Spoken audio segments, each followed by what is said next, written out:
How we doing? Episode 11, trending down. Got myself, Ethersole, and Bender. Let's get right into it. There's a ton to go over. It feels like we had a big week, honestly.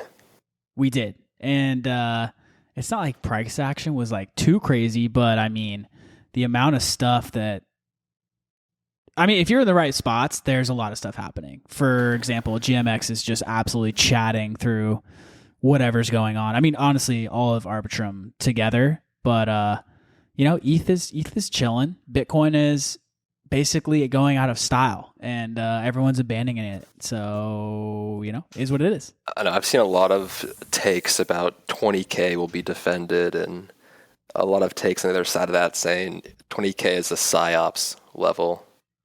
But somehow in all of everything shaking out right now is GMX just hanging on. It was like a negative 5% day for Bitcoin, and GMX has like a plus 15.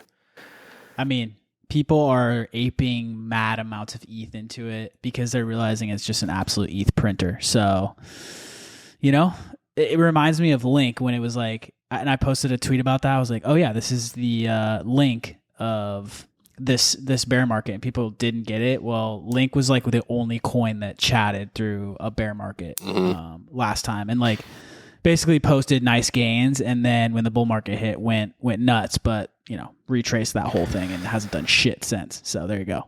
I feel like the Link Marines are a special breed of people. Yeah. I mean, the thing is they were super shilly on Twitter, and especially like 4chan and all that. And a lot of people knock kind of like the GMX community for that right now. So it's a little similar in that aspect. But I mean, dude, when you're printing, 300 to 500K in fees per day, and you're pushing that back, you're pushing that back to token holders, right? So there's plenty of protocols, or I wouldn't say plenty, but there's a couple other ones that are around that same level of, basically dominance, and they don't give shit back to a token holder, right? It's all like future speculation. It's like, oh, maybe one day I'll get some of that slice of that pie. Which is funny because you called this to a T, I think like episode 2, saying the next era will be the era of fees. Oh yeah. And here we are. We're just getting started. So, and the thing is when you see a coin like this with that much strength through all the macro and all the other shitty stuff going down right now, it's going to go nuts when there's any sort of bid back. That's the nice part, is when you see something that has strength, when the bull comes back, or if Ethereum and Bitcoin have a big week, GMX is going with it to an extreme level. That's what kind of scared me, honestly, when I saw the whole market go red, and I saw GMX just hanging out at $43. It was unreal. It was like a surreal moment of, holy shit, like this thing is not going to die, is it? No, and it's one of those things where the mechanics there are like, you stay staked because you earn extra rewards basically for staying staked. So it's got this nice like feedback loop. Anyway, so, other than that, it's been pretty quiet, I would say, overall, besides some drama. But that's just day in the life of crypto. That is true. How do you feel about Ethereum overall? I see a lot of people saying this is the beginning of the end, and that the merge won't have the positive effect on the price that people think it will. Okay, so I'm glad we're not chatting into the merge, because then we can chat post-merge. And so that's what I think happens. It's showing pretty good strength considering everything else going on right now. I think I love seeing that on the timeline, people fully doubting and calling it the end of Ethereum or whatever you want to say. I'm not in that camp in the slightest, and if we do get cheap ETH, I'm all for that. But, I think current price action where, people are basically being paid a ton of money to go long on ETH because of how many people are short, that is an amazing setup into such a crazy event. I could see the bigger players waiting for the merge to be successful before like fully aping their bag. Right. People who have like, there are larger funds who have to, take and, mitigate risk, right? And like they can't, they can't put user or customer funds at risk for like something that's so novel. Like, of course, there's been a ton of tests leading up to this, but even still, there is that unknown. And for them, it's safer to like wait it out and see how it goes. And if it's successful, then, join the fund. But I mean, if they're paying 5 to 10% just in ETH rewards, like where are you getting that in the market right now? Yeah, that's a good point. It's like, I could see that fully catching a wave in TradFi of like, oh shit. I mean, they're so behind. We get so caught up in this echo chamber, and it's like you feel. I mean, shit. There's times where I'm like, oh, everyone knows about GMX, and it's like, no, dude, not like most people you talk to don't even know what DeFi is. I mean, now barely, a small population knows about NFTs, but like DeFi and the Ethereum merge, no. Oh yeah, and if you've ever worked at any company, you know that those big moments like a merge, it's a scary moment for the company because if it goes bad, it hits revenue lines, it hits profit lines, it hits employee morale. So I think the price action of Ethereum kind of makes sense. Like, you don't want to dump a huge bag of stables or something into ETH and then find out that, we actually need to roll the merge back or fix the merge. Right. That's an instant dump moment. Yeah, people who are in this space every day, like you're going to watch that and you're not going to miss 100% move on ETH, right? It's just not how that works. Right. So you can hop in when it's successful and then, kind of like wait out the unknowns. I think that's what a lot of probably big money is doing. I mean, big money is probably doing hedging and all this other shit, but I think it makes sense. Yeah. So I'm good with ETH right now. I think it's, I don't mind the crab basically into merge. I do think there will be a little hype once we get even closer. We're about 2 weeks out right now. I think they said September 13th. Is that the estimation right now? Yeah. So I mean, it's based on block time, right? So that is, it's going to get closer and closer, and they'll be able to pinpoint it. But that is what I've been hearing. And I'm okay with the crabbing price action because it means we're not just going down over time. Yeah, I mean, you can't ignore what's going on in Europe and like electricity prices and all that stuff. I mean, I'm not the biggest macro guy out there, but you have to pay attention to these things. Now, normally when everyone's talking about it is when it's past its like apex, but still, you got to be mindful.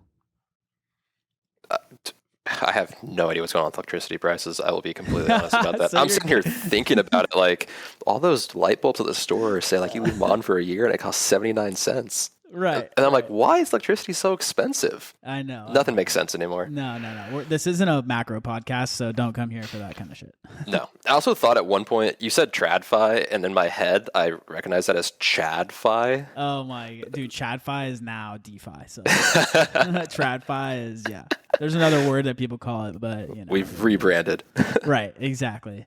I mean, kind of the biggest, or one of the biggest things, I mean, we have a ton to get in here, like I said, but that the AVAX lawyer scandal. I mean, the whole AVAX scandal, really. Yeah. Oh my gosh. Yeah. So I didn't follow this super close. I'll let you do a summary on it. But what I do know is it was pretty dirty. Yeah. So let's play a little unbiased here, where these basically a tabloid like website put out videos of like I want to say the head of counsel or a lawyer for AVAX, right? For Ava Labs and AVAX. And in this video, it basically described him as, filing lawsuits against competitors to find out their secrets or whatever, whatever they're working on, their dirty laundry. And then sometimes, passing that on to the SEC to get them on the radar, or just like really dirty tactics and using basically, the law as like a weapon to kind of take out their competitors. And mentioned Solana in there, a couple other layer ones. Now, this might be a little controversial because there's a ton of people who just don't believe what was being posted. And I agree. It's a super biased source. It was actually like sourced from a competitor. So let's just get that out there. But the videos are extremely bad. I mean, this guy has a complex, right? He's talking about, crushing crushing the competition via the law, right? And it's just not a good look. Right. And correct me if I'm wrong here. Didn't Kobe send a tweet out about it and why it wasn't a reputable source? Or is this a misnomer? I think he was going back and forth with people. He kind of broke it down like I just did, like in a sense of, okay, of course the source is super biased, right? They're painting a picture that this is bad, but the videos, I mean, you literally cannot talk your way around that. So right. he recognized that as well. And I think that, the argument for most people is like, oh, he's not involved at all. I mean, we have a bunch of lawyer friends and they know their stuff and they confirm like, oh no, like this is not good. And I don't get why people are defending it, type of messaging. So it's just wild, man. It's not a good look for crypto overall, for sure. Do you think it matters for the Avalanche chain or the coin? Like the price action for it is kind of mirrored the rest of the price action for the ecosystem. Right. So I think it dumped immediately when it came out, but crypto's so crazy, man. Like you can get hacked and then people call it a bullish hack and your coin goes up. So yeah, dude, the Solana, when all the wallets were getting drained, I sent a message in Discord and I said, if it goes under this number, I would buy a shit ton. I think the number was like $30. Do you know that in this report, they basically credited that to these guys? Shut up. Really? Right. Like organizing attacks, not only like with subpoenas and stuff like that, but also like attacking people's networks via like, dev work and stuff like that. It's like a jack of all trades kind of thing suddenly.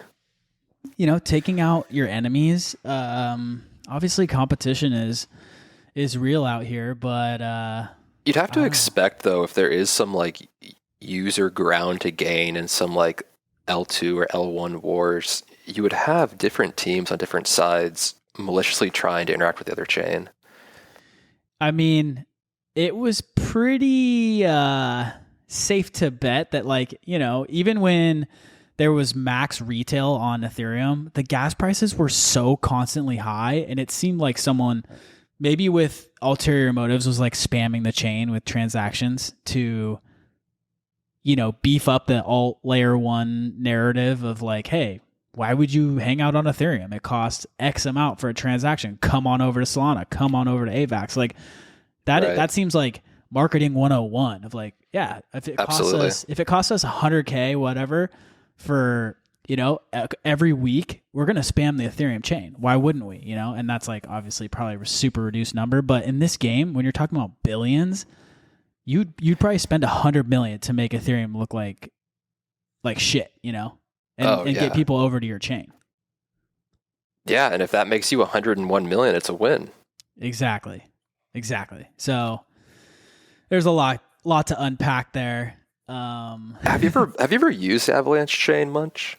I hopped on there for a little bit, and I think the only reason I did, so I missed like the early OHM forks and stuff like that was on there, but I didn't want to miss out on like Binance Chain like I did. I basically faded all the alt layer 1 plays when it was going down, because I was, I still would consider myself just an Ethereum maxi, but not in the sense where I can't go get money on other chains. Like, come on now. But so long story short, yeah, I don't think I dabbled there very much. Yeah, I never did. No, I never did. You were an FTM guy. Yeah, unfortunately, man. I mean, dude, out of all of them, I don't know how you got there. Boo swap. I know exactly how I got there, actually. It's the most Was it Spooky bullshit. Swap or Boo? A Spooky Swap, and they had Boo tokens. And I had my hands were in so many pots over there. I wasn't on any teams. I was like talking to all the teams. Strings? Yeah, I was like DMs or what? DMs, Telegram. Oh my god, dude! I was like puppeteering 3 different teams. I got collaborations to happen. I got like shit coins to collab with like legitimate protocols. Wow. It was bad. It was fun. fun. Threads on that, oh god, so many stories from that. Threads, but we want that. The social engineering of Phantom Chain. Yeah, we want the hidden hand of Phantom. God, what a time that was, and Man. But yeah, I tried to get on AVAX once for one very specific thing, and I saw that the DEX I needed to use was called Pangolin. Oh And I yeah, got yeah, yeah, and I got distracted looking up pangolins on the internet, and I just never did it. yeah. Like that What was is what a did it for me. pangolin? It's those little it's like a shrew. I'm literally looking up right It's now. like a sand shrew from Pokemon. Looks just like that. Has like a little Oh, armored this looks like an back. armadillo, dude. Armadillo, yeah, thank Yeah. you. Okay. Uh, Shrew dog. What? dude, I was I am clearly not a zoologist. Oh my god, dude, these things look cool. Yeah, the name of the Dex distracted me enough to where I lost like an hour and a half looking up pangolins on the internet. Yeah, I don't, I don't think I made very much on those alt layer 1 crazes, and that is like, that's probably embarrassing for me to even admit. I mean, if when they hit, they hit. Like the people that got Right. into a Cosmos or Atom, whatever you want to call it, super early for pennies, and then held it to 45, or the people that got into Phantom for fractional of pennies and held it to $3.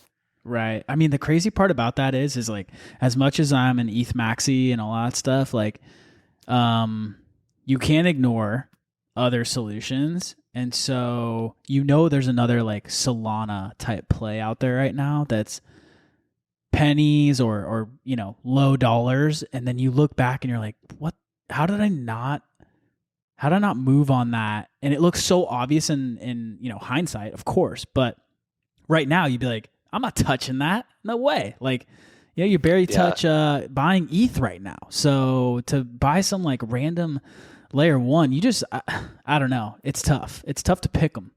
It really is, and it's to the point where I've even said like I'll just put money in various moon bags, and when I find a layer that I like, I'll just put that entire moon bag in the native coin, let it sit there, see what happens.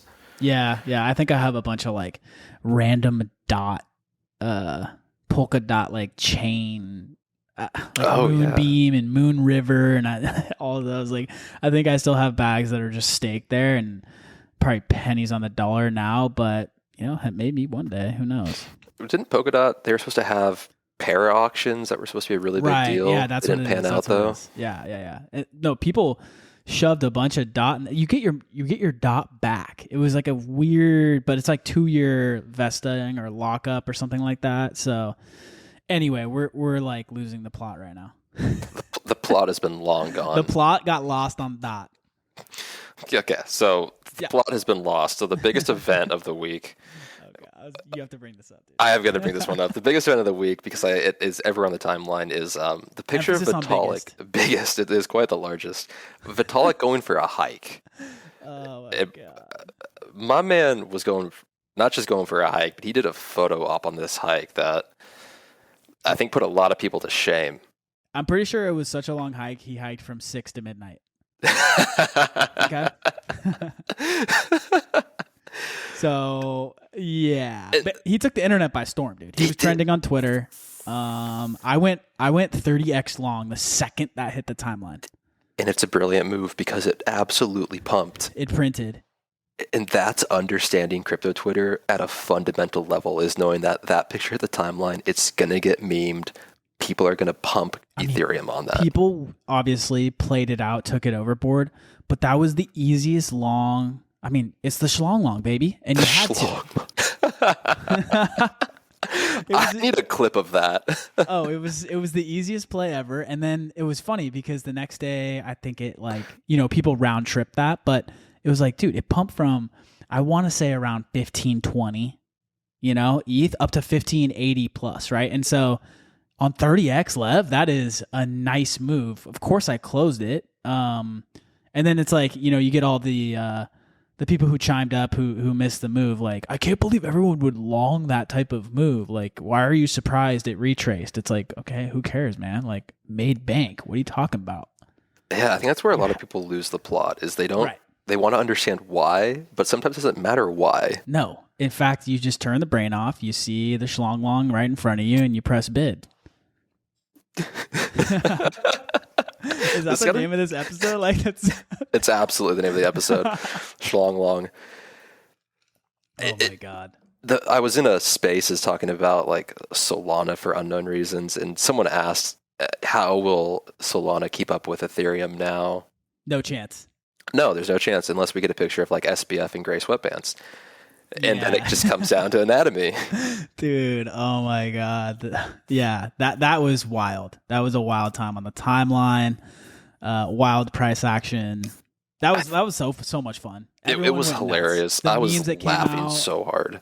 I mean, and it was funny because you had the people, I mean, we know these people too, but you would, you see it on the timeline, they'd tweet, oh, it's been played out. And then in the Discord to their friends, dude, you ever seen this one? Have you seen this one? So it's so funny how people do that. I couldn't believe when people started doing math. When I started seeing like trigonometry on the timeline, I was like, okay, we have surpassed logic. Yeah. Yeah. I think it's an ode to how bored people are right now and how little's going on. Yeah. Try and tell me it's not close to the bottom when some of the biggest crypto traders right now are literally shilling their WoW guilds. Like they're starting up a character on WoW, World of Warcraft, and they're shilling a guild. Like I'm talking people with 500K plus followers and like deep in crypto. That's all they do full time. And that's what they're talking about right now. So try and tell me that we're not close to a bottom. Like get out of here. Absolutely. That tells me one of two things. We're close to a bottom or they're taking time off for the foreseeable future until something big happens. Right. I mean, those guys, they're traders. They're going to come around when the volatility's here. Like, but to be talking about that, like normally when they're locked in, even when they're talking about the markets nuking, they're talking about that, right? Now they're just talking about nothing. So we're in that crab phase in my head. The sad part is I saw that tweet and people are asking questions about it, server and what kind of play style. He said he's playing PvP. And I was like, oh, damn, your boy is kind of hungry for that.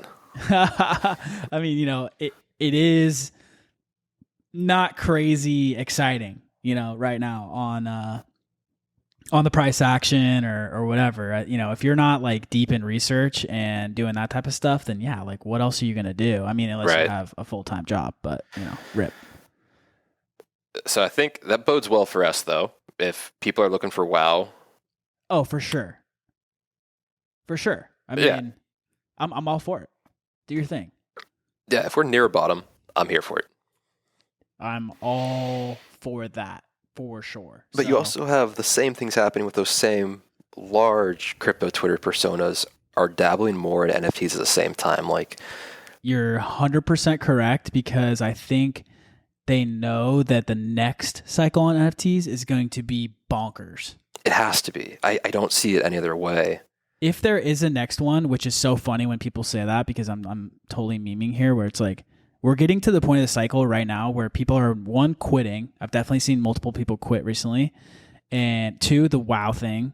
And then three, people questioning like, the time old question of, I don't know if we'll even get another cycle. That's my favorite question. Yeah. So we've had like 6 of them now, right? Oh my God. Yeah. It's rip, something rip, like that. Rip. The Bitcoin obituary is just endless. The Bitcoin obituary. So, I mean, yeah, like you were saying, I think those bigger players are definitely dabbling in NFTs. You know what I think though? I think they're like picking up how easily you can pump a collection because of the supply. Yeah. People that are charting NFT charts now. Right. And so they're basically being like, oh, it's going to wick up to this, like totally TA on NFTs. So I think they've kind of like come to the realization that you could trade these like coins and it's a similar dynamic. Right. It's just a way less supply, which honestly, when you're a big account like that, it works in your favor. Yeah. Suddenly you're charting journal as they make their accounts, right? So it's not actually a financial advice. It's their journal of their trades. When you post that, hey, like this is where the support is, like I think we wick up from here. When the supply is only 10,000 or 8,000 some tokens, that's a movable supply from your account. And you just told everyone that this is where we'll go positive. Yeah. I mean, if you hold, let's say you hold 100 of them, a couple of your buddies hold 100. I mean, you're talking 2-3% of this. Like it's like cornering an altcoin early. It's the same sort of game. And a lot of those big accounts now are like morally against shilling low cap coins because they know they'll just moon it, right? And then like you do that enough, you're gonna get on the SEC's radar. But these NFTs, it's like the wild, wild west right now. You can totally talk about whatever, and you have a couple hundred of them. You have 500K followers. There's only 10K NFTs. Like that is insane. Yeah, that's a recipe. Right. So I think that I think the NFT craze is going to be like wave 2 is just going to be insane. But 2, I think the token game in NFTs hasn't even started. No, because no one knows what they're doing with the tokens. Correct. No one knows. And it's so obvious. Yeah. And the people to figure it out will literally be like an SNX like staking moment. Like they invented yield farming basically. And the first person to figure that out in NFTs of like the correct coin mechanics is going to print. Right. I'm going to segue this really quick because that was one of the Twitter topics someone wanted to bring up was P to E, like play to earn games and their shortfalls and what's gone wrong. And it was always the token. Like they cared more about everything else than their actual token. Right. And that was the pathway to do things right. Like you're saying, if someone can figure it out, it's an absolute moon game. 100%. But I think every play to earn game we've seen so far is not doing the token correct. Yeah. I think tokenomics are probably the hardest thing to figure out because it's right. It's not like, hey, how good is this art? How fun is this idea? Does this math make sense for the audience we have? I know. I mean, it's kind of in line with what we wanted to talk about, but with Utes, right? They're getting a lot of attention right now. And they have the dust, right? They have their own dust coin, right? That they're going to use to mint Utes. The original collection is DeGods, by the way. We've talked about it. Right. I think the mechanics there are intriguing. They could be onto something, right? They're taking a page out of Ape book because, Ape has already done something like that, but on a way different scale. Yeah, I'm in the middle, and I'm careful about what I say because Frank and DeGods have such a cult following that I don't want to get on the wrong side of somebody and have something get misconstrued. I need to talk to you about that next. Yeah, absolutely. The tokenomics are interesting, but it's interesting because we've seen it all before. We saw the mint with ApeCoin that they're now doing it with Dust, and we've seen like the whitelist marketplace that Habibi's did that DeGods is doing with Dust as well. So they have reasons for the coin outside of just the marketplace, outside of just the mint, which neither Habibi's nor the ApeCoin had. And I think that was a downfall of both of them. So if you put them together, I think maybe Utes has something there, but I still can't help but think that once the volume for Utes moves on to the next flavor of the month after they mint, what happens to that coin? I can't really figure it out in my head. It's super illiquid right now. So, I mean, 1, you couldn't short it if you wanted to. 2, you can't really long it if you wanted to. So it is interesting. They definitely, one thing about the whole NFT and tokens, they don't have like the liquidity type of thing down at all.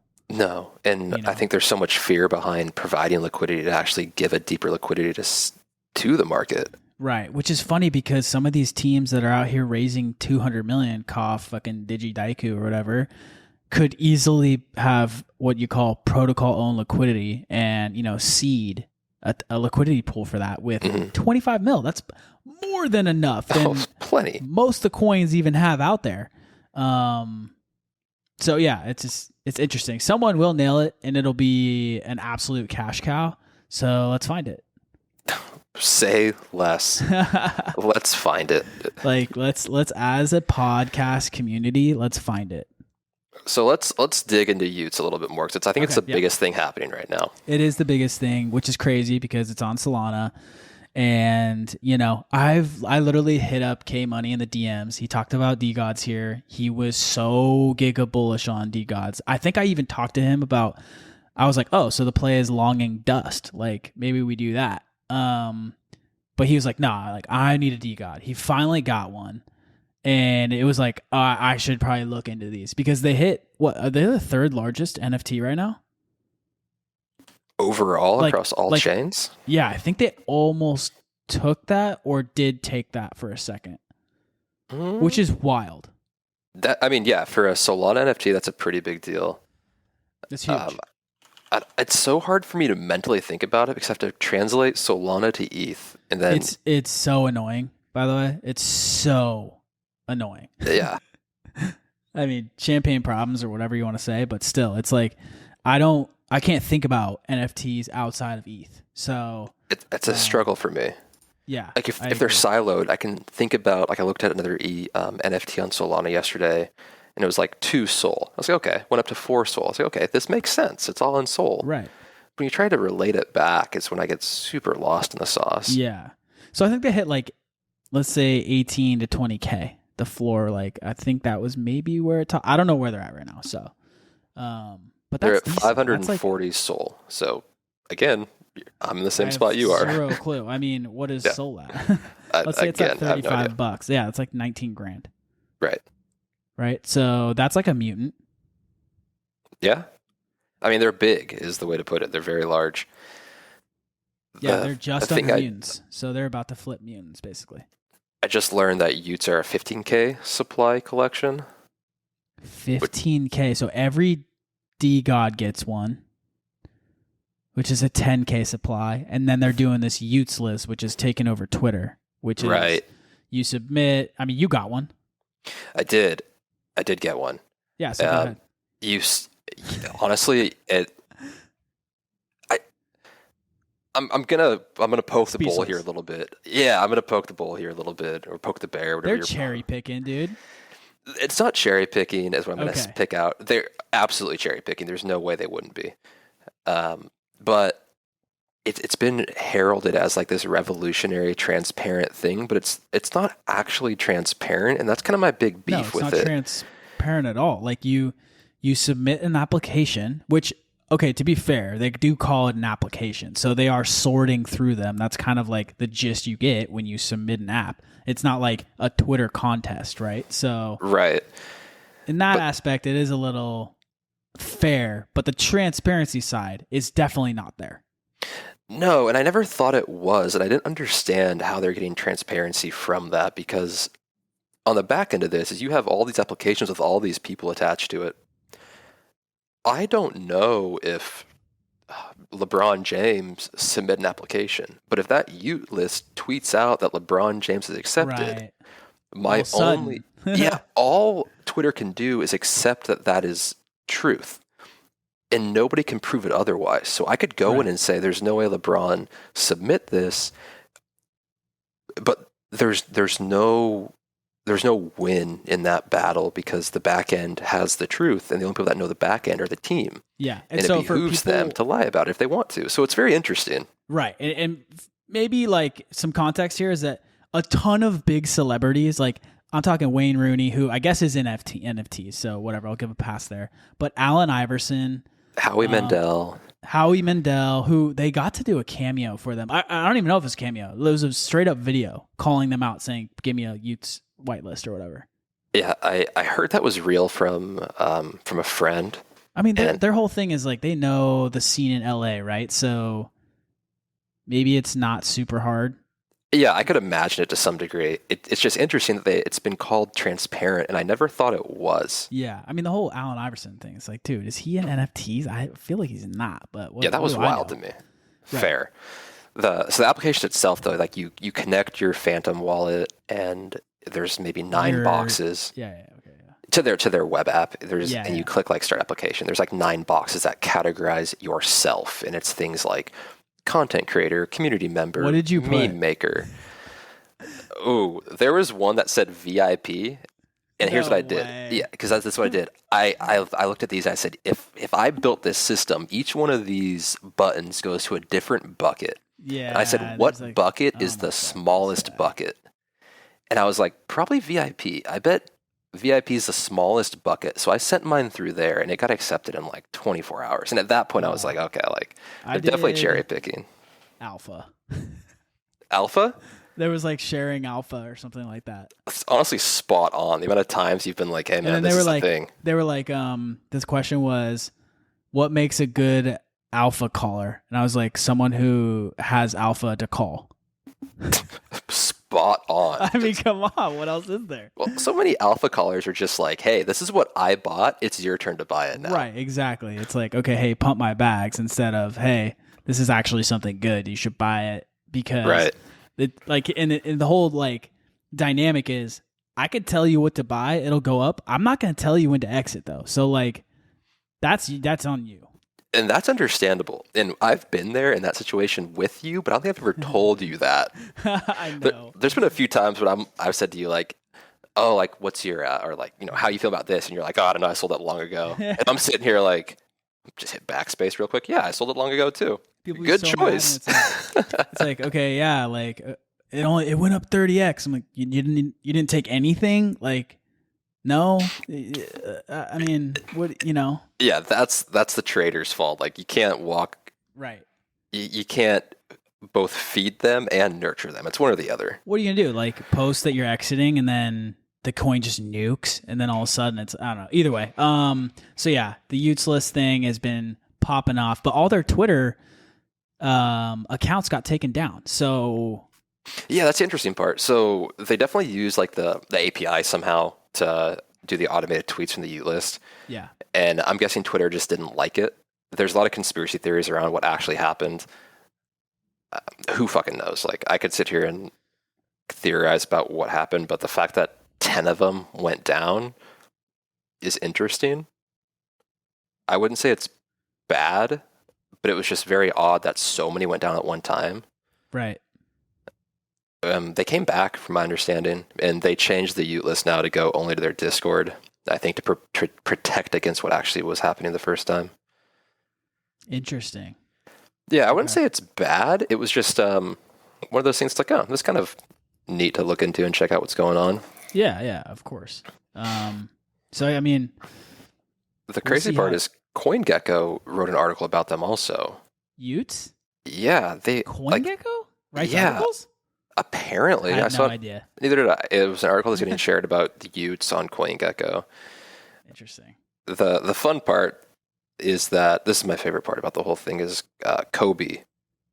Kobe had some guy tweeted him that tagged Kobe, Elon Musk, and the president of the United States Twitter account, and just asking for help from the three of them. I don't know how he picked those three people. They're all very different. And just said like, hey, I want an application, or I want like my Utlist thing accepted. Yeah. And enough people reacted to it and interacted with it that Kobe responded and was like, I don't know what this is, but just tell me what I need to do, and that I'll give it to you. Again, like solidifying that he's just a really nice guy. Yeah, he's a legend. And my favorite part about this whole thing was that someone started bashing Kobe for shilling it now. What? And Kobe was like, I don't know what the fuck this is. And he said, I'm rich as fuck. I don't care about this. That's amazing. I mean, you literally cannot win when it comes to like anything that if you have a wide enough reach, you cannot win. So I'll put it there. Yeah, I absolutely agree with that. But like, okay, so you have Utes, which has kind of been this like, for all intents and purposes, like grassroots, like community. It's been building over time from dead gods or D-gods. Fuck. You know, but then you have Digidaiku, which, by the way, we've talked about on this podcast. Oh, yeah. When it was nothing. Now, did we say buy it? No. Does it matter? No. We talked about it. I think it was at 1 ETH or just south of there. Exactly. So it was alpha. Okay. You heard about it here. I can't believe that either. They were free mint I think they went up to like 16 ETH and now they're back down around 11, but neither here nor there. They were free.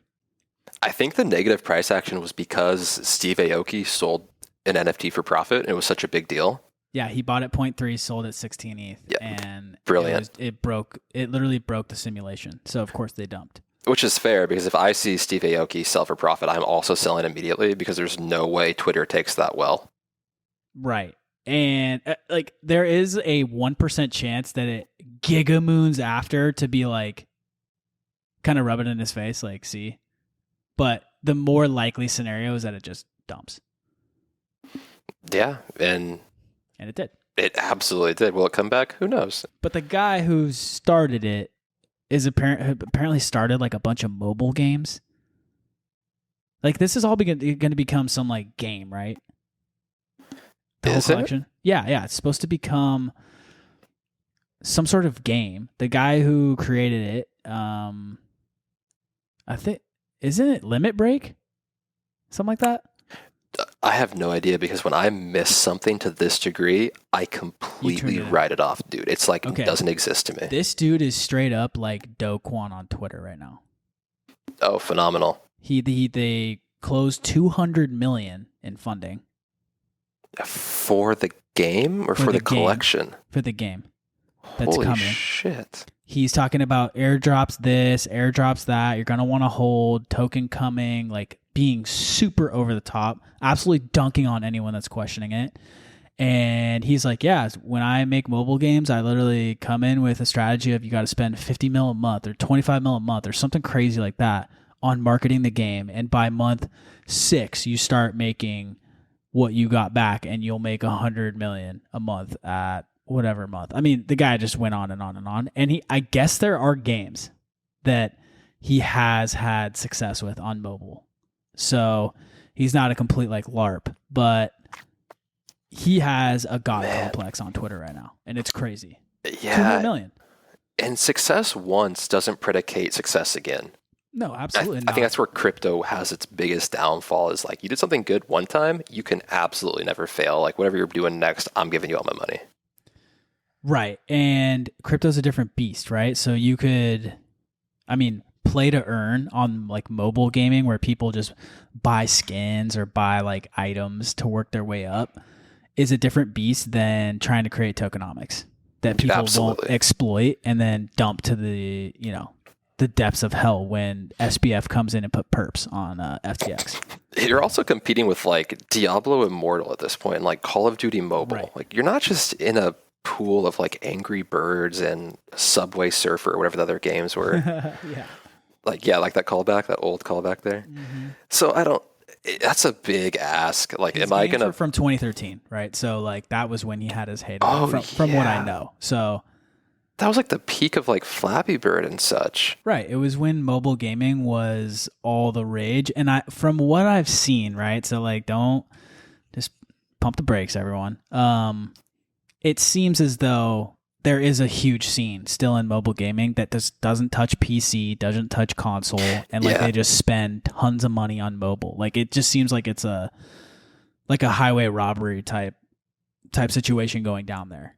Like it's a big market right now. It's supposed to be one of the biggest gaming markets for the next like 5 years. Right. So who knows? But 200 million to like that's the thing about this space is like some rando can come in and just take 200 mil, and now he is the talk of the town.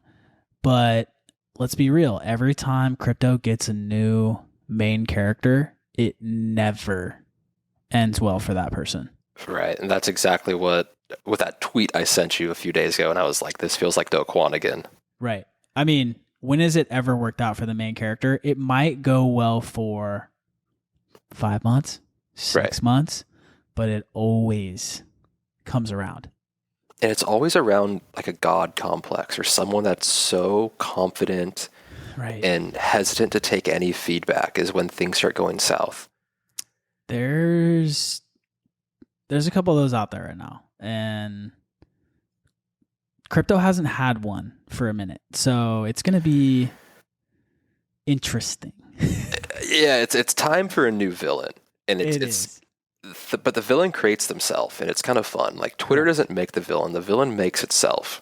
Right. You start getting a ton of attention, and then it maybe goes to your head. I don't know how it all works, but it seems to be a reoccurring theme. And I don't think anyone's ever come out on top. The only person I've seen come out on top so far is SBF, and I think it's because he's simply not around in the social world. Right. He doesn't really tweet. No, he just... I honestly don't know what he does. But people made him a main character. He didn't make himself. So like I think that's kind of like the key differentiator there that we're like talking about, where the guys we're talking about, who might be like subtweeting right now, but are definitely making themselves the main character. Right. I mean, we saw it with Do Kwon. It's a simple. We saw it with Do Kwon. We saw it with Andre. We saw it with Daniel. Yep. And you can always tell when that first tweet hits, and when you look at that and you're saying, that's a little odd. Like that's the first sign of the villain is forming. Right. And I think Do Kwon's was the size is not size tweet. Exactly. And, he got humbled real quick. So it's going to be interesting to watch that play out. I think the rule of thumb is follow the villain and cash out before they become the full villain, essentially. That's what I was going to go next, because sometimes, aka most times, those villains do have a crazy run up or moon cycle that goes with their arc. Oh, absolutely. I mean, in the NFT space, you had Art Chick was the villain for a while, but anything Art Chick touched was free money. Beanie was a villain. Anything Beanie advised or got behind was also free money. Yep. It's the same pattern every time. We're just too much fame, maybe, too much success predicates your downfall. And as long as you get out before that downfall, you're in a great spot. Easier said than done, but 100%. So if you're going to ride it, just know that the wheels will fall off the track at some point. Oh, that's all that can be said there, really. Absolutely. Just watch out for it, I think. And don't be the villain. That's another thing. Just stay humble all the way through. Right. Don't bring the attention on you. There's no reason. Share your opinion, whatever. But when I think that's what cocky money and does. Taunting, it's a bad idea. Yeah, because there are bigger fish in this game, and they will literally humble you just for the fuck of it. It's like a game to them, I think. Right? It has to be. My buddy told me one time that money doesn't change people. It just heightens their worst personality traits. And I think it's absolutely true. And you see it in crypto all the time. Yep. And you know what? I mean, I would argue that sometimes even a little too much engagement might do that as well. Yeah. Which brings me to another great Twitter thing someone asked us to talk about. Balancing your real life and your online activity, and then how it's changed you for better or worse. Interesting. Which is right on topic here. Yeah, super loaded. Super loaded. So I don't want to put you on the spot, so I'll go first. I read the question earlier today. Okay.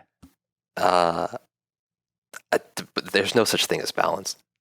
I mean, it's all in or it's all out, I guess. You kind of just make it work on all ends, and you say, I can either do one thing or I can do two things. And if you do two things, you have to do them as good as you can do one thing. There you go. Yeah. But how it's changed you, that's a good one, because it goes back into that villain and the God complex thing. And I think for the worst, I'm on my phone constantly, more than I've ever been in my life. But I think I have a better understanding of kind of just people and what's at risk. If I spend $200 on a bullshit NFT that I think is funny, someone else is out there that might also spend $200, but the way that $200 means to each of us is completely different. Mm-hmm. And I think that's what I really gained from all the terminal onlineness in the crypto and NFT space, was realizing that not everyone is gambling with the same money, even though it's the same value. Right. Okay. Yeah. No, that makes sense. Yeah, because that might be someone's rent money. Yeah. Where they're saying, I can't make rent next month unless this hits. And that's a gambling problem, but it's a different conversation. Yeah. There's a lot of that out there.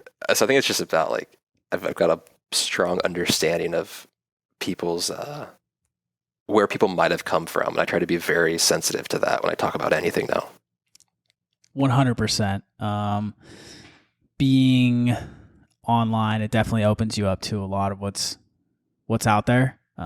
A lot of negativity as well. So that's one thing that I think being on Twitter or whatever, whatever your social media quote unquote vice is, there's just a ton of negativity. So filtering that out and not letting it affect your real world mood is something you have to learn if you're going to be online a ton. But I definitely think with our scene in particular, NFTs and crypto, you have to be at least passionate or willing to put the time in, because if you don't, you are the yield. You are literally the exit liquidity for everyone else.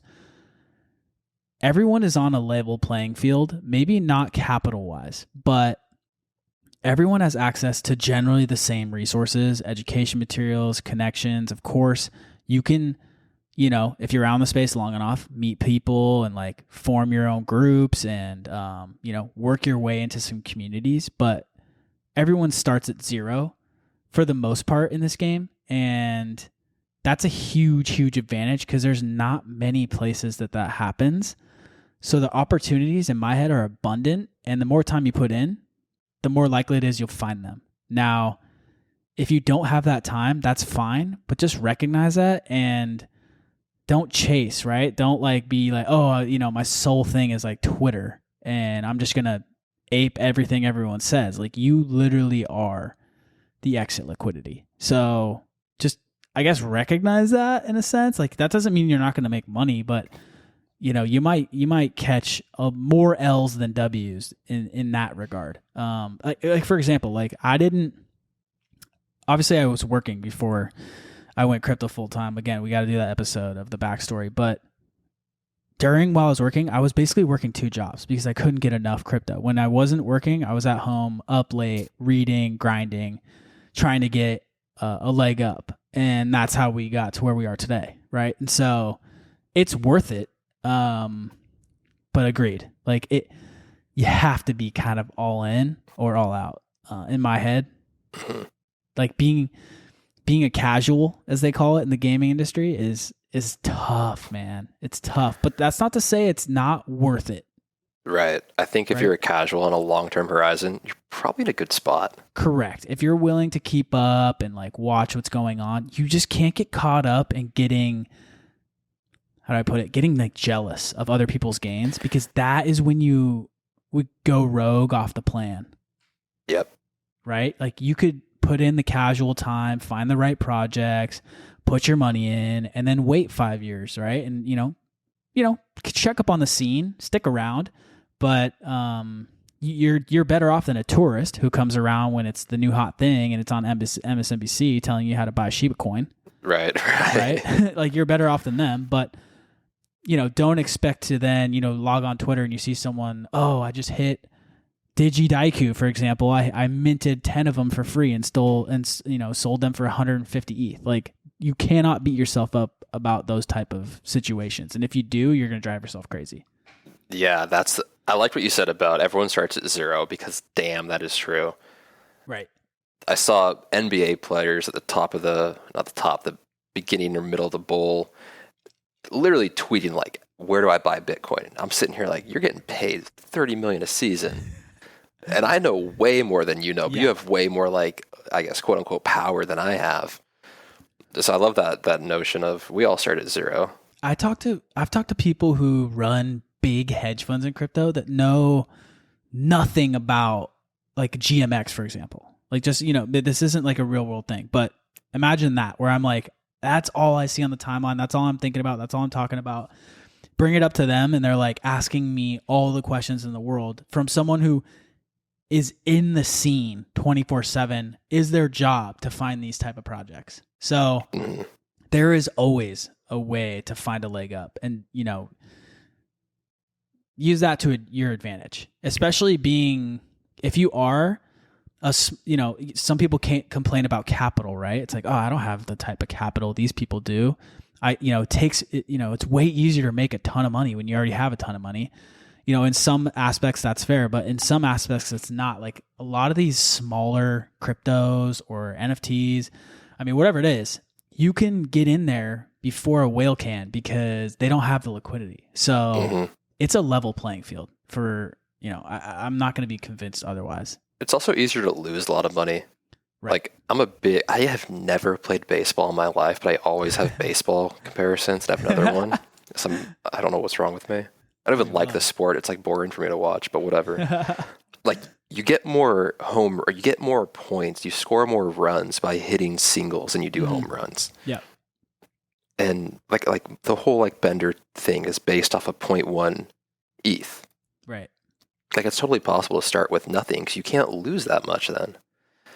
I think that's 100%. that's why I do almost everything when I go to a new chain is I put like a small amount on there and just say, okay, what can we grow this into? Yeah.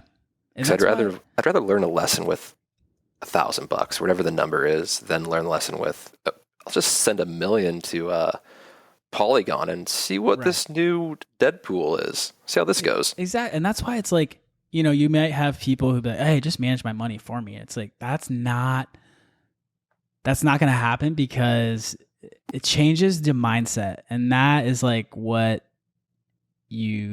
that's like your bread and butter, right?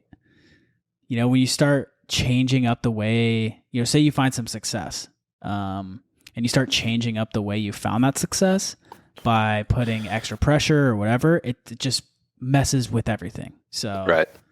Yeah, it's an interesting concept of, you know, people who like are a borderline want to put the time in, but would rather just like outsource it. I don't know. I feel like if you're going to do it and get in here because it is still so early, but we always talk about that. It's always early. When is it not early, actually? When is it officially not early any longer? You know what? I thought about this actually like 2 days ago when everyone was, so the Vitalik thing happened, like literally happened. And people brought up those super cringy dance videos they do at like ETHCon or like Ethereum conferences. Yeah, why do they do those, by the way? Like, they saw the Windows 95 announcement, and they're trying to recreate it every time, I have no idea, right? They're, like, dancing, and it's, like a badger dance. I don't know. Their videos are out there if you want to look it up. It's mad cringe. But I was thinking that the second those stop, because people just hate on that, but the second those stop, we're not early. That makes sense. Makes total sense. The second those are more professional keynote speakers, such as like an Apple keynote or a Microsoft keynote, makes total sense. We're not early anymore. So embrace the cringe. That's kind of just how I look at it. I mean, obviously I'm not sitting here being like, dude, that's so sick. Like, fuck, I wish I was up there. But but you know, it's like whatever. Like, we're in a niche sort of underground community right now. As you know, as big as you want to think it is, you're probably in an echo chamber, and oh my god, yeah, it's not as big as you think it is. Going back to the Vitalik picture real quick, so I just had a thought pop in my mind. Before that picture came out, like maybe 3 hours before, there was another photo where a guy had met Vitalik on the same hike or whatever he was doing outside, and that guy had Vitalik ride his one-wheeled like unicycle. No way. And all I could think about in my head was, why would you do that? Like, yeah, no, like, it's so dangerous. Just keep the guy safe. Keep the guy safe. Keep him happy. And I saw, I forget what it was, but last time he tweeted something, and everyone started making fun of him, quote unquote, making fun of him. I thought this was more like patting him on the back, but he like almost quit. Oh, was this the Time newspaper one or the Time magazine one? I can't even remember what it was, but they like called him out for something. Everyone went ballistic on the timeline and was like making fun of him for something similar, but not exactly the same. Could you imagine if this guy one day just tweets like, "You guys have bullied me for years. Like, good luck. I'm out."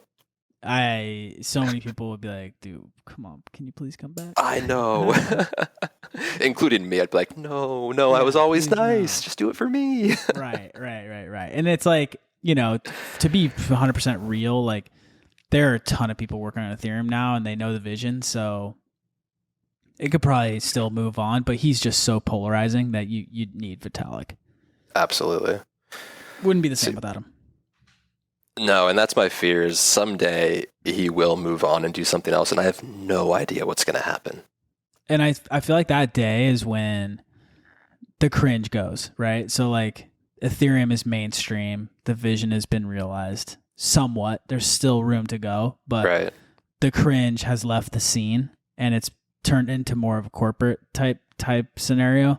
Not in the sense of decentralization's gone, but in the sense of like keynotes and that type of thing. And then it's like, okay, the fun's gone, you know?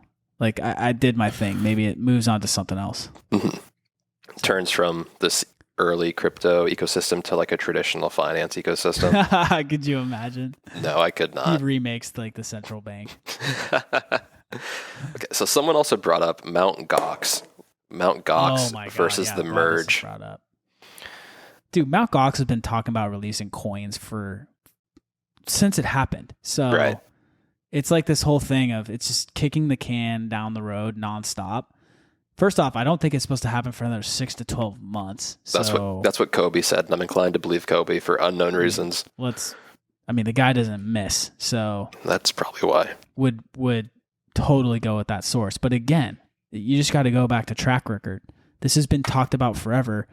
And again, Ethereum has been showing crazy strength against Bitcoin. So this doesn't seem like an Ethereum problem to me. So what are we talking about? Like Ethereum's catching an upgrade, having a triple halving.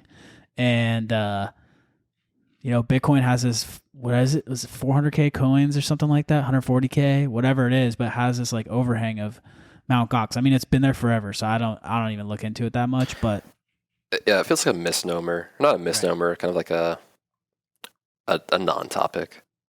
It's something you can't avoid. When it happens, it happens.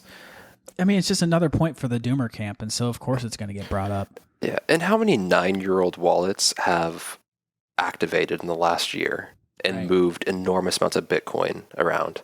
Right. Like I think I saw that happen 5 or 6 times in the last cycle, and people were saying, "Holy shit, this is the end!" Like the 7th biggest Bitcoin whale has finally activated his wallet.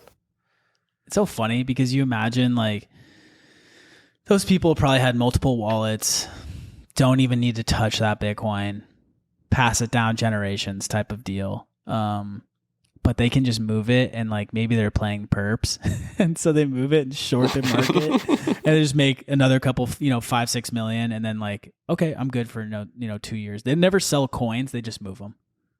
Could you imagine that? I mean, that's the dream. Yeah, man. Jeez, I've got this guy that I worked with a long time ago.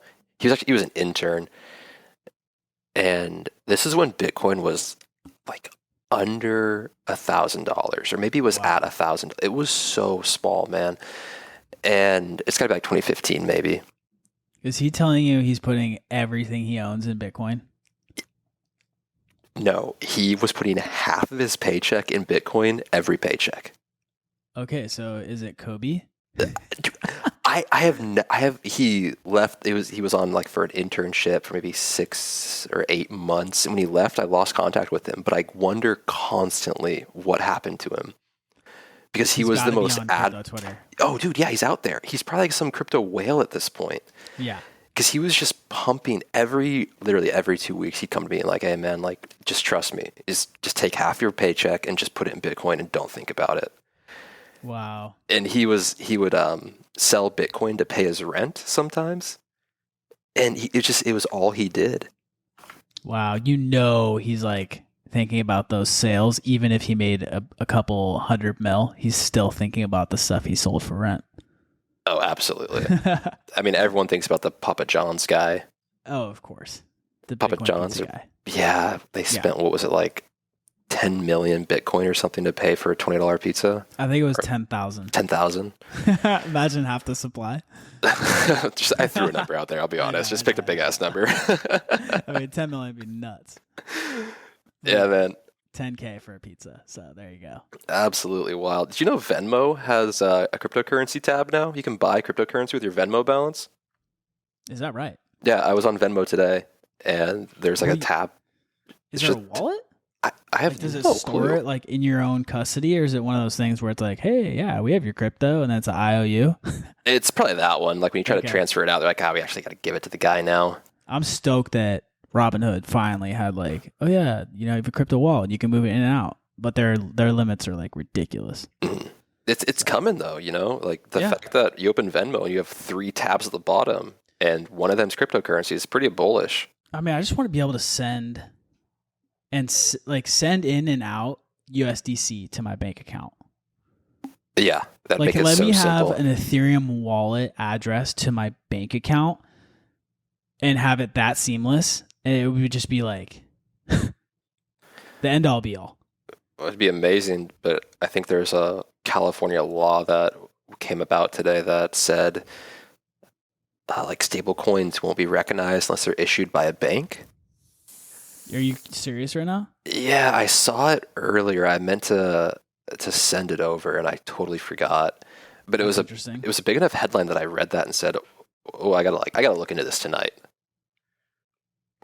I wonder if like Circle would qualify as a bank, the USDC issuer.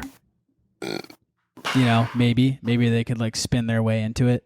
Maybe. I have no idea. And I don't want to talk about it too much because I might have taken it out of the context. I don't know. And I can't find the article now. You know what? It's fine. We're going to just like take it as it is and say that USDC is fine. It is. USDC is fine. That's my life. If USDC goes away, so does Bender. Okay, wait. Wasn't there something about SIM swapping? Yeah. Okay. I don't understand it and it terrifies me. It's definitely terrifying and sketchy. I don't understand how people do it. I feel like there's a lot of preventative measures, but it seems like they're literally outsmarting like customer service agencies or representatives at your like phone provider. Yeah, it's social engineering, and they do it really well. Jeez, this was like a Zach XBT thread, right? Yeah, did you read the new one today? I think it was a 2-parter about one of the people that was SIM swapping and got so many $1 million worth of Bitcoin, and then was running one of the Twitter accounts that was trying to take down other Twitter accounts through the same method. Wow. Yeah, it's horrifying, and it like I don't know. I honestly don't know what you do about it, because if you call up, you know, T-Mobile or AT&T or whatever your carrier might be, and have enough information, you can probably get to the solution of like, that's now my SIM card. Right. And it's kind of scary. So like I have as much security on like my Twitter and my phone and all this stuff I have as I can, but I'm very aware that if I lose like access to my email or my cell phone, like there's a big issue.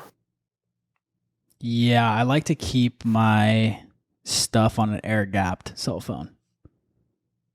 Ooh. So I usually, am I like fully OPSECing right now? Just doxing my OPSEC? Sounds like it. I mean, but if it's air-gapped, it doesn't matter. To people, but basically, I put an authenticator on an air-gapped cell phone that's only on Wi-Fi, and then if the SIM gets swapped, what are you gonna do? But that's not an air-gapped phone. Okay, but like so you go on Wi-Fi to look at the authenticator when you need it. Yeah, we'll go with that. We'll call that air-gapped. So it's called barely air-gapped. Barely air-gapped. Yeah, the new Ethersole special. Okay, so if there's no SIM card in there, right? And if it's only on Wi-Fi, how would you get on that cell phone? Does it work like that? Ooh, I see what you're saying. Right, it's only Wi-Fi. There's no active cell network on it. So you could get the new phone that I have, but there's nothing on there. There's no authenticator. And you know when you like get a new cell phone, you transfer your authenticator, it's a whole process. Yeah. So that's what I'm calling air-gapped from the cellular network. Yeah, I don't. See what I did there? Yeah, I like it. And now I suddenly like it because I was in that spot like a year ago where I was doing that exact same thing because I broke my phone and I was too stubborn to buy a new one until the new iPhone came out. Right.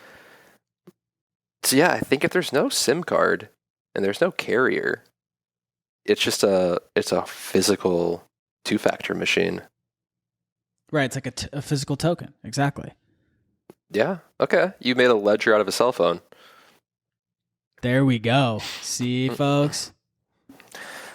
The old Ethersole ledger. It's a one of one. Continues.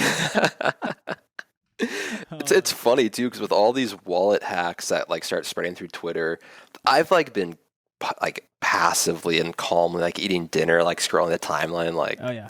that looks stressful. Just knowing like it didn't affect me.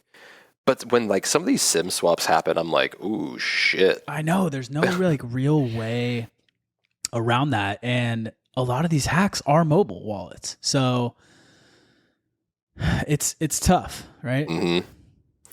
So just gotta. It's one more hurdle in the cryptocurrency world that we have to solve to get mainstream adoption. Because you can't have like, hey, here's this new ecosystem, and by the way, you're gonna get beat a lot and a lot. Right, exactly. And so, hey, you have a chance of losing, your entire net worth, but come check out this whole new finance world. No one's going to sign up for that, no matter what, like, Well, somehow we did. Yeah. The normie, right? Someone who's not here yet. Right. It's like, that's not a good sales pitch. No, never. Hey, you could 100x your net worth in 3 months, but you might also lose it all in like 30 minutes. Right. So it's like you can go full decentralization maxi if you know how to like secure your own stuff, but you can't get super mad when people go with someone like Coinbase because it's just like easier for them, Mm-hmm. So I don't know. It's you want people to take the leap, but you also want them to like do it in a way that is not that aggressive, maybe ease in, not dive straight into the deep end when you don't know how to swim type deal. Yeah, and I think that's where a lot of these like traditional finance institutions will come into play, like your Fidelity, your Vanguard. Right. Yeah, I agree. If they're backing your coins and they're like, hey, our wallet got hacked for 50 million, they're going to honor your coins for like, legal issues or legal reasons. Mm-hmm, mm-hmm. And that's probably where like the pipeline begins. At least I hope so. There was a time long ago when someone hacked, I think it was like the Coinbase Oracle for Ethereum, and it wicked down to like $10 or something. It was in the 2017 market, and Coinbase put out a statement that was like, yeah, the flash crash. It was something crazy that was not supposed to happen. Yeah. And they put out a statement, and they're like, if your sell orders hit, we're sorry. And if your buy orders hit, congratulations. I remember that. I was so heated that I didn't have some like crazy buy orders. I mean, it was a stroke of luck. So, right. But it made me think about like, maybe I need to put in a buy order for like 10,000 Ethereum at $10. I know, just in case. It never hits, but like, imagine. Right. I mean, then you got to have that money just like sitting there doing nothing. That's true. Yeah. That's the one thing I've learned off of flash crashes though in crypto is they always pump back hard. Right. Oh yeah, for sure. For sure. Like, remember when Bunny flash crashed on Binance and it went from like, like $41 to $1? Yeah. Instantly. And then it bounced back in like, 10 minutes. Binance has had a lot of those situations. Oh, you don't say. They love a good flash crash. They do. The old rug chain. I've been like, rugged there more than anywhere else. It's almost like they maybe know. Who was the Twitter persona that was renowned for having some exploit and then also solving the exploit shortly after? Is that Andre? Probably. Yeah. He had his own arc. He had his own villain arc. I think he's my favorite crypto villain. Dude, he was something else. Let me tell you that. He could have definitely taken DeFi to another level, but I think it all just got to him. He chose violence in the end. He chose violence indeed. He basically pulled the old rug. I wonder if someone's ever made a... He became a Fed, so he round-tripped the entire cycle. Did he actually become a Fed? I mean, it's not confirmed, but... Really? Interesting. Yeah. He did quietly and quickly disappear. I wonder if that was his real name, too. I've always wondered that. He wrote tons of articles about, like on his way out, he wrote articles of, like, it kind of sounded like he was down to snitch to save what he had worked on, a.k.a. the money he had siphoned. I wouldn't shock me, man. When he was tied in with, like, Danny and Sifu and all that, man, I wouldn't want to go to prison. No. I wouldn't survive in prison, man. I'll be honest. Couldn't make it. No chance. No, There's not me. no way. Mm-mm. There's no way. That's almost like, dude, I'm paying my taxes. Like, everyone's out here talking about dodging this, dodging that. I mean, good luck, because I would not survive a second in jail. No, yeah, and like I don't want the doorbell to ring every day and be a little anxious. Right. I want to be able to be anxious because someone's at the door, not because I might be going to jail. I want that anxiety to be different. Exactly. Yeah. Like I don't know who you are. Why are you here? I don't want to have to answer it, okay? Because at some point they're being like, you need to open up. Right. Versus some rando like trying to sell you something. Yeah, that's what I don't get when people they're so blatant about hiding their money and maybe paying taxes next year in crypto. And I mean, Michael Saylor. Oh my God, yeah. He's literally on podcasts being like, oh, Bitcoin's a great way to not pay your taxes. And now the IRS is like, hey, bud. Yeah, you don't say, Michael. Yeah. Oh, let's hear more about that. I actually saw a thread of someone breaking it down. It looks like he maybe owes around $2 million, but that's not a lot for him. Right. But everyone so those type of threads don't come to the top, but the threads of he's going to have to sell all the Bitcoin and like MicroStrategy is going to kick him out and they're going to sell it all. Like those are what gets the clicks, right? So, right. But that's why we got the podcast, baby. We break it down. That's not bad at all. 2 million.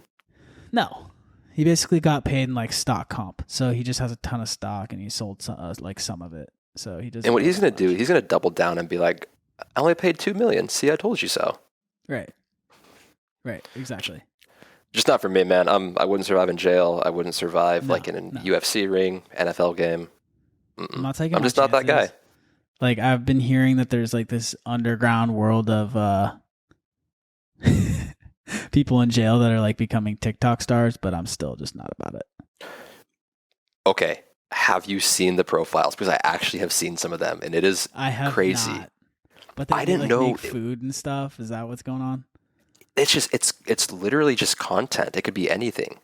Oh my God. And I clearly know so little about jail like how and they get prison. a cell phone.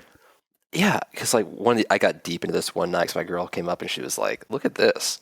Yeah. And it's this dude just like working out in jail or like putting on like a fresh pair of Nikes and like showing off his shoes or just like out in the yard like doing like normal TikTok things. And I was so confused about like it changed my perception of life for a moment of like I really don't understand this, do I? I mean, and that just wouldn't be me. Wild. And the thing is like they come out of jail fully like famous. Oh no, that's actually kind of cool. Right? So that's nice because you get set up suddenly. Nice, you're not coming out of jail in like this.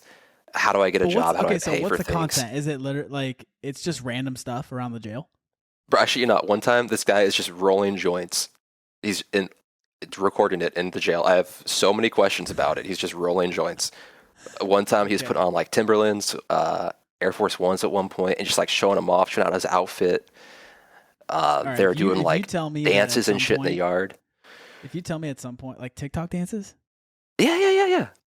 What? Okay, dude, if you tell me at some point wild. That they are trading shitcoins in the jail, then I'm not gonna say it on record, but yeah. Then I'll see you in there. Yeah, exactly. Maybe NFTs even like Pogs, literally trading NFTs like Pogs, then it could be a situation. I still fully believe that we created NFTs as like repressed trauma from Beanie Babies and Pogs and baseball cards. Sure. We learned from Beanie Babies who just printed 1 trillion and messed up their own empire, and then we said it's a 10K supply cap. So we fully learned from the past. Dude, that had to be the wildest ride ever. Was Beanie Babies and watching like parents just go crazy for them. When you would get those little price booklets where you could look them up and like see how much they're going for. That was the ultimate. Dude, this is I put this on the timeline once and it's buried in there now, but I could see it from where I'm sitting, and I have a TY Beanie Babies official club pamphlet. And in that right now. I'm looking at it, yeah. Oh my God. Yeah, I'm staring at it in my office. That's an antique. Dude, and inside this little booklet is a framed with glass cover certificate that has my name on it that says I'm an official collector. Wow. My parents loved Beanie Babies, man, and I was just a product of that world. I mean, that's next level. Yeah, been in NFTs since I was born, apparently. Wouldn't have it any other way. And I just want to let the record show, this is a little off topic, but fully on topic. When we started this podcast, I think ETH was at like 1560 something, and now it's above 1600. So yeah, I got a press notification that we pumped up like 4% in the day. You're welcome. Yeah, I mean, we broke the curse of up only with trending down. It's what we do.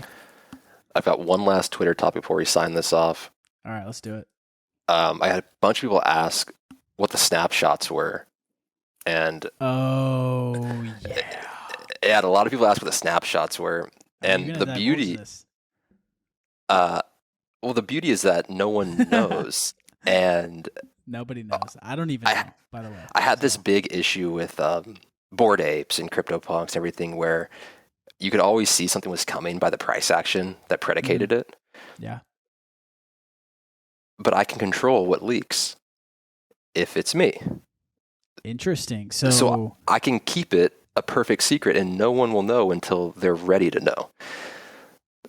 I'm trying to figure out what you're saying right now. That when you have these teams that leak things to friends that then tell friends, it eventually gets out and everyone knows what's coming. Okay.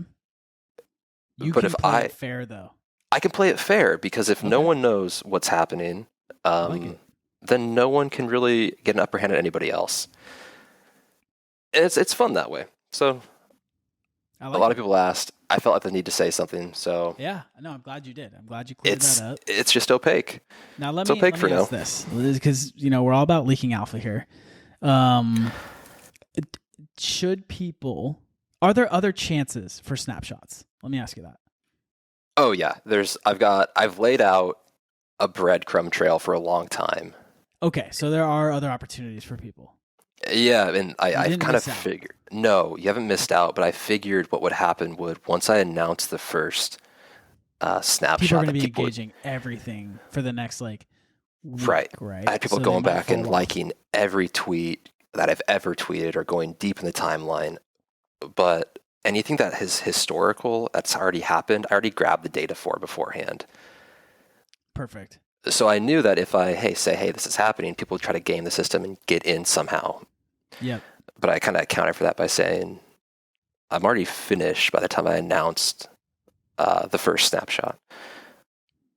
See, but people, you're not going to game the system here. So that's the beauty of it is I control the system now. Right. Make it rain engagement, and you have a chance because apparently there's more coming. There's more coming, and it's something I'd want to be a part of personally. Wow. I mean, I'm excited. I can't wait to figure it out, but that's pure alpha right there.